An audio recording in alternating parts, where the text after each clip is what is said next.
السلام عليكم ورحمه الله تعالى وبركاته. مرحبا بكم في قناه الشيوات الباهيه في احسن الاحوال، كتمتعوا بصحه جيده.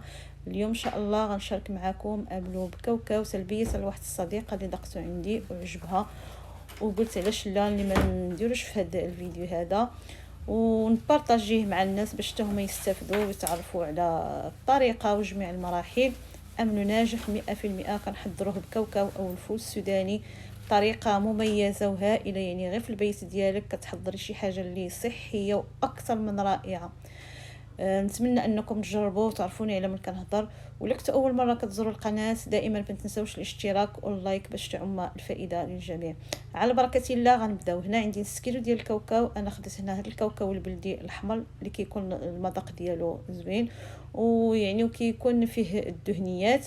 من الاحسن انكم تستعملوا هذا باش يجيكم المذاق رائع وفي نفس الوقت انه بلدي وكيعطي المذاق زوين. نقيته من داك القشيرات اللي فيه او شي حجره او شي حاجه هكذا. من بعد وضعته في هذه الصفيحه ديال الفرن على واحد النار اللي كتكون متوسطه، ودائما مع التحريك المستمر ان هنا ستفتو مزيان باش يعني انه يتحمر كامل، وكتعطيوه شويه ديال الخاطر. كما قلت لكم النار كتكون متوسطه، ما ديروش النار مجهده باش ما يلتهبش ليكم، يبقى انه خضر من الداخل. كما كتشوفوا ان الكاوكاو ملي كنحلها هكا كتلقاها انها طايبه من الداخل، يعني محمره، وفي نفس الوقت داك التحمار ديال هذا الكاوكاو هو اللي كيعطينا هذا المذاق اللي كيكون زوين. من بعد ما كيكون دفا واحد شويه، يعني ما تخليوش حتى يبرد تماما، يعني غير كيدفى واحد شويه باش هكا القشره دغيا كتفسخ لكم من الكاوكاو. كنوضعوا في واحد المنديل كيكون نظيف وكنبقى نفسخو غير هكا بهذه الطريقه. هذه الطريقه سهله يعني بلا ما كنوسخو الدنيا ما حتى شي حاجه. كندير هكا في هذا المنديل كما كتشوفوا هكا، وكنبقى كنحرك هكذا كنفسخو.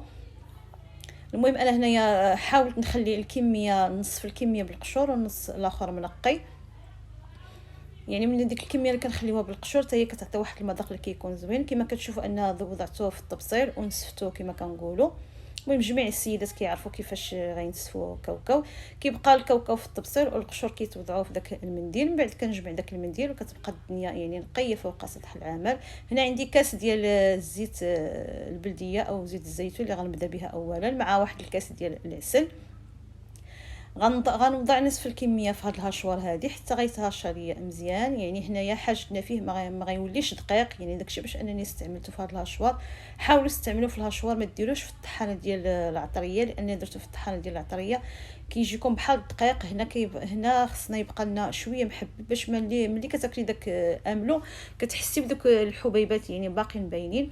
كما كتشوفوا انني هنا طحنت الكميه الاولى وغنعاود نطحن الكميه الثانيه، لان هاد الهشواره يعني كتخليه شويه محبب. وغنستمر على هاد الطريقه هذه حتى غنسالي هاد الكميه اللي عندي.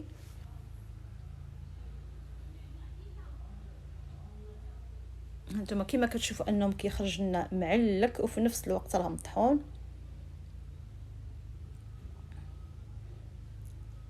انا كنوريكم هنا باليد ديالي، يعني كيبقى دوك الحبيبات باينين، يعني ما حاجتناش في انه يولي دقيق.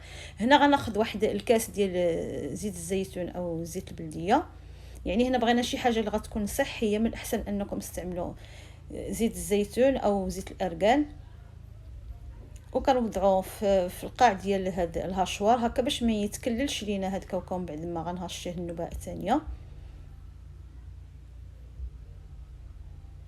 كما كتشوفوا انه هنايا تجمع مع داك الزيت اللي كنكونوا هشيناه معاه. غنوضع الكميه الاخرى. هنا وضعت غير الكاس ديال زيت الزيتون، يعني غير باش غيجمع ليا، عاد من بعد غنعاود نردو الخلاط الكهربائي. هنا ضفت عليه كاس ديال العسل اللي كيكون حتى هو العسل حر، يعني العسل طبيعي مزيان، نوعيه مزيانه. وانتم الا ما كانش كيتوفر عندكم ديروا غير العسل العادي. انا هنا كان متوفر عندي واحد شويه، قلت انني غنستعين به في هذه الوصفه هذه باش نحضر هكا شي حاجه اللي صحيه للفطور ديال الوليدات. وفي نفس الوقت حتى حنايا كنكون ان كلينا شي حاجه اللي صحيه. من الاحسن انكم تستعملوا زيت الزيتون مع هاد العسيله هذه، كيعطي واحد المذاق مميز وواحد المذاق خطير، وكتاكلي شي حاجه صحيه، يعني واخا تاكلوا منه حتى تعياو ما تشبعوش منه. هنا غنضيف نص الكاس ديال الكاس الثاني النصف ديالو، وغنعاود نهشي مره اخرى. هنا كتشوفوا ان داك الكاوكاو كامل يعني تجمع لينا هنايا في هاد الهشوار هادي. من بعد غنعاود نضيف نص كاس ديال زيت الزيتون، او زيت البلديه، وغنفرغ عليها ديك الكميه كامله ديال الكاوكاو اللي كنكون طحنت النوبه الاولى مع داك الكاس ديال زيت الزيتون مع داك الكاس ديال العسل. ضروري ما غنردوه لهنا لهاد الخلاط هذا. هنا غنضيف غير واحد الكميه قليله ديال زيت الزيتون غير على حسب القوام اللي بغيت انا. نتوما كتحكموا في القوام اللي بغيتو او الكثافه اللي بغيتو. الا بغيتو شويه خاتر يعني كتنقصوا شويه ديال الزيت، بغيتو شويه هكا تيكون شويه جالي كتضيفوا شويه ديال الزيت. المهم نتوما كتحكموا في الكثافه ديال هاد املو. كيكون هذا هو الشكل النهائي اللي كنحصلوا عليه ديال هاد املو. في الصراحة وصفة ناجحة 100%.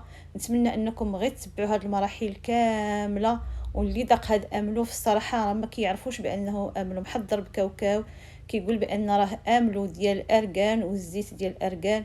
هكذا كنكونوا حضرنا شي حاجة لان اقتصادية ومواد اللي صحية، يعني كتناولوه نتوما وتعطوه لوليداتكم. والمذاق اش غنقول لكم، المذاق